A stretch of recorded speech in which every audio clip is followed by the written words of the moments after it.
Now, we got another offensive lineman that got hurt. It's Evan Neal. Evan Neal again. Another guy who always hurt, never can stay healthy here. And he played against the Jets there for the first time in forever and said he had fun against the Jets.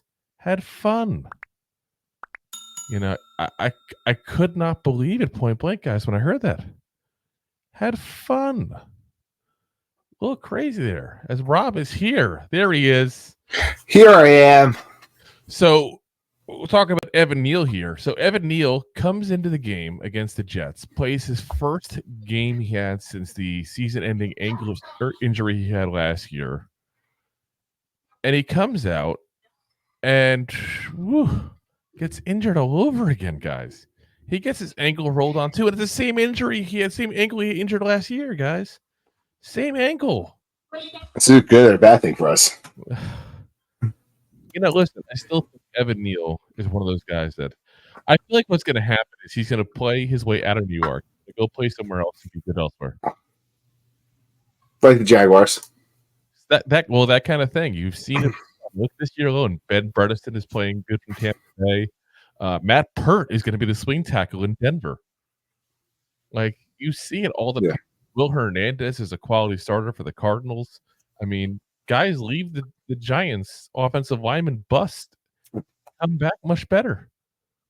We got to end that. But so Evan Neal, like I said, he rolled his ankle during the game with the Jets there, and everybody was doing oh no, here we go again, another injury, same ankle. And he says, about playing there. He said it was great. It was just fun to go out there and play football with the guys. He said, first of all, I wasn't out with an ankle injury. I was only supposed to play 20 to 25 reps, and I came out on the 21st that I was in on.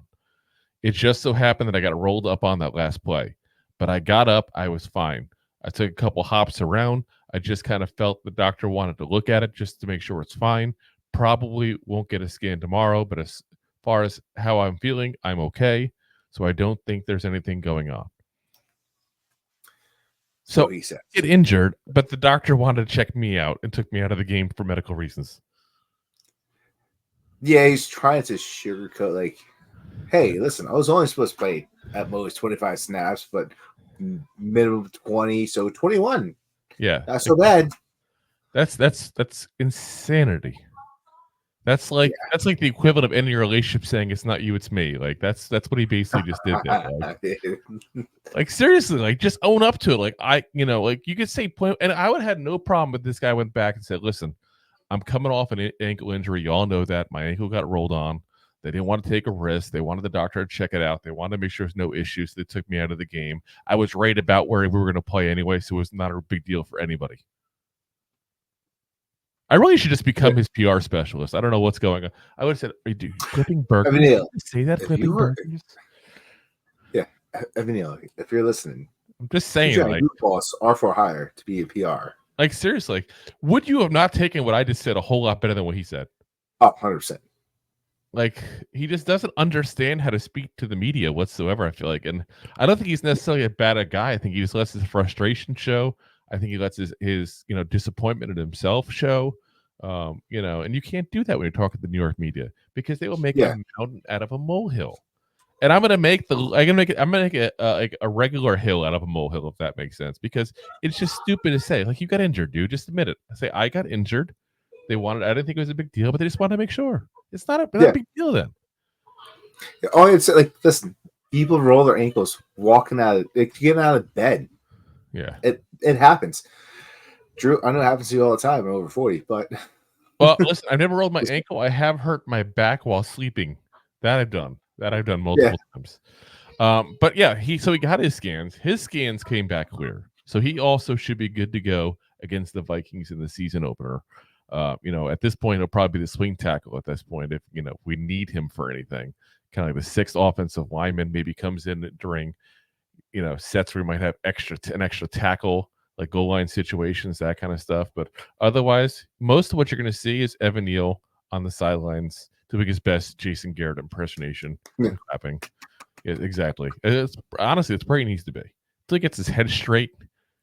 Because I still don't think his head is straight. When you say that kind of stuff, yeah, it's not straight, guys.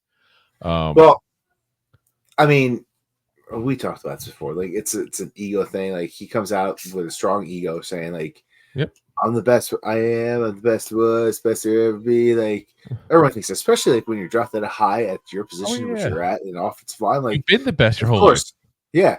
So you come to the NFL and you come to a struggling offensive line, supposed to be the hero, and you fall on your face and you roll your ankle. Yeah. Like, let's be real. Like, Yeah. reality hit him in the face, and he's got time to blossom in the NFL. Oh yeah, no, he definitely does. And I'm not. That's what I'm saying. I do still think he'll have a career in the NFL. I just don't think his career with New York. I don't think he can deal with New York media. He's I still probably gonna have a career like Eli Apple. We just talked about him in the last episode, but like, no, I wouldn't put him in Eli Apple. Eli Apple is just a jerk. I feel like Evan Neal is just frustrated and says stupid things because of that. I feel like Eli Apple is just flat out a jerk. I don't think Evan Neal's in that category. Well, I think Eli Apple was a mama's boy, so like it was. Yeah. A lot of that came from there. Like it was just a little spoiled. That's what she's my mom says I was special because I was a cornerback drafted high in New York market. Mom said. But I do want to focus on one thing he said that I really take issue with. He says it was just fun to go out there and play football with the guys. Guys, if anybody watched the game, and again, we're not going to talk about the game itself really too much because it's honestly it's very boring. Yeah. Like if you stayed awake and watched the whole thing, and you don't have a podcast or a Giants content creator, kudos to you because you're a legit fan. You're a solid fan because I have a podcast and I had to go rewatch the game because I had dinner plans. Yeah. Well, yeah. I rewatched it begrudgingly a second time. And did not. Yes, I watched half the game out of dinner. Well, but anyway, dinner. Yeah. He gave up a massively bad play that was a sack to Tommy DeVito. Like legitimately, like the guy just went right around him, and that wasn't Evan Neal all night long, but still, you got 21 snaps. He said it in the quote, 21 snaps. Of those 21 snaps, you gave up a sack. That's not so good. That's not very good. Like, yeah, no, that's very bad. Like that means you're probably giving like 2-3 up a game at that rate. That's not a good ratio. You should not be. Yeah. I had fun watching my quarterback get smashed to the ground. It's the guy putting past me. Like, I'm sorry. I just have issues with the people who play this game like that and aren't pissed. Like Evan Neal, I'm sorry. Like I get it. He's coming off an injury. There's definitely, he definitely gets a little bit of time to kind of get back into full swing of things here. But dude, you got to be pissed at yourself for giving up that sack. You could have had every other play perfect. You make an issue like that on a play like that. You can't be happy. You can't be saying you're having fun. So here's what he did say about it, though. He said, I feel like I played decent. I mean, obviously it wasn't ultimately up to my standard. But I mean, for my first game back in about a year, I feel like I did well in the run game, pass protection. I was okay. I gave up the one sack, took a bad angle. But I haven't had the opportunity to take many live reps up to this point. So just getting back into the game. You should not be brushing it off, dude. No. Like, that's an issue, guys. If you don't see that's an issue, whew. And I get it. There's different personality types. Don't get me wrong. There are different personality types, and different people have different reactions based on their personality types. This is a scenario that if you don't get pissed at yourself and hold yourself to the standard that you're pissed off at yourself for doing that, I'm sorry. There's something mentally not there that needs to be there for you to excel in this league. Point blank. I mean, and that's in anything you do in life, guys. Like if you don't go like make a mistake, and I'm not saying beat the hell out of yourself. Like I'm not saying that. But you should be pissed at yourself to a certain degree. And I don't hear that. I feel like I played decent, even though I gave up almost 5% of the snaps as a sack. Yeah. When your job is not to let up sacks. Yeah. Because 1 in 20 is 5%. So it's not difficult to say that 1 in 21 is, 4 and change and almost 21, almost 20% there. So, yeah. That's not good, guys. So, you know, I want to continue having faith in Evan Neal as I've wanted to continue forever.